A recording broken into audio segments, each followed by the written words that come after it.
Paris. Bright lights. Royal calm. Then, shock. Leonor and Christian. Hand in hand. In public. France. Speechless. This changes everything. The scene was as elegant as it was unexpected. Princess Leonor of Spain, the heir to the Spanish throne, and Prince Christian of Denmark were spotted together in Paris, and not at a gala, not at a formal state dinner, but in the heart of the city, surrounded by ordinary people. They were smiling, relaxed, and most importantly, they were holding hands, a gesture that sent shockwaves through European media within minutes. Why does this matter so much? For royals, public gestures are never casual. Every step, every wave, every glance carries meaning. For Leonor, still undergoing military training and carefully preparing for her future role as queen, this was a bold, visible statement. Her relationship with Christian is not a rumor, not speculation, but very much real, very much alive, and now very much public. Let's rewind. Only months ago, speculation swirled about Leonor and Christian, fueled by sightings at discreet royal gatherings and formal events. Spanish palace officials remained silent, sticking to protocol. Danish officials smiled politely when asked, never confirming, never denying. But now, with one simple walk down a Parisian street, everything has changed. Eyewitnesses describe the moment as almost cinematic. Leonor, dressed simply but elegantly in a soft cream coat and black boots, seemed calm and confident. Christian, walking slightly ahead, turned back to guide her through the crowd, a small gesture, but one that spoke volumes. The two paused by the Seine, exchanged words, and even laughed as photographers rushed in to capture the moment. French media exploded first. Headlines screamed, "Spanish princess and Danish prince together in Paris." Social media lit up in minutes, with hashtags trending across Spain, Denmark, and even the UK. Some fans rejoiced, calling it a fairy tale come true. Others were more cautious, questioning whether this was appropriate while Leonor is still deep in her military studies. And yet, there is a deeper layer to this story, one that makes it even more compelling. This gesture was not just personal. It was political. By stepping into public view together, Leonor and Christian have placed their relationship firmly in the European spotlight.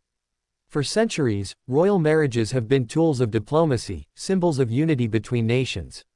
A future union between Spain and Denmark would not just be a love story, it would be a powerful alliance, strengthening ties between two monarchies and two countries. Consider the timing. France, a nation that values its own republican ideals, has always been fascinated, and sometimes skeptical, of royal romance stories. For Leonor and Christian to appear there, together, sends a subtle but unmistakable signal: their love is not confined to palaces or private estates. It belongs to Europe, and to the people who will one day see Leonor crowned as queen. But how are Spain and Denmark reacting behind closed doors? Reports suggest that King Felipe VI and Queen Letizia were informed of Leonor's Paris visit in advance.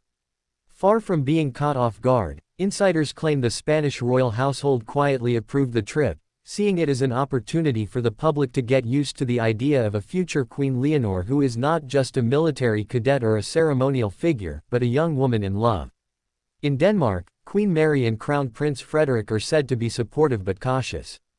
Christian is only beginning to step into his future role as Crown Prince, and a public relationship with a fellow royal is a major step.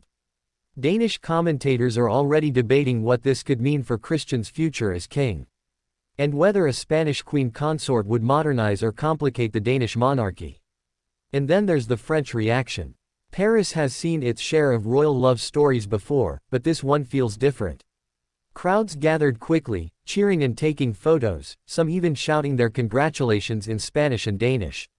For a few moments, the City of Lights became the backdrop for a scene that felt like it belonged in a movie. The moment also raises new questions. When will an official engagement be announced? Will Spain and Denmark coordinate a joint statement, or will the couple wait until Leonor finishes her military training? Will Copenhagen, or Madrid, host the wedding that royal watchers are already dreaming about? Each of these questions fuels curiosity, keeping the public engaged, waiting, speculating. And that is part of what makes this story so powerful. Leonor, once seen as the shy young princess, is coming into her own. She has faced years of scrutiny, balancing her education, her duty, and the enormous expectations placed upon her shoulders. And yet, in Paris, she looked serene, almost relieved, as if saying, "This is who I am, and this is my choice." Christian, too, has grown up in the public eye. Known for his charm and quiet confidence, he seemed protective, careful, but proud to stand by Leonor's side. Together, they represent a new generation of European royals, less constrained by formality, more open, more human. Over the next several minutes, we'll dive deeper into what this means for both monarchies. We'll explore the history of royal alliances between Spain and Denmark, from Queen Isabella's era to the present day, and why this potential union might be one of the most significant in modern European history. We'll look at the challenges ahead, media pressure, protocol, and public expectation, and how Leonor and Christian will have to navigate them carefully to protect their privacy and their future. This is more than a romance. It is history in motion. And as Europe reacts, one thing is certain: the next chapter of this story will be even more captivating. Stay with us as we uncover every detail, every reaction, every hidden meaning behind this public gesture, and why it might just be the beginning of the royal wedding the world has been waiting for.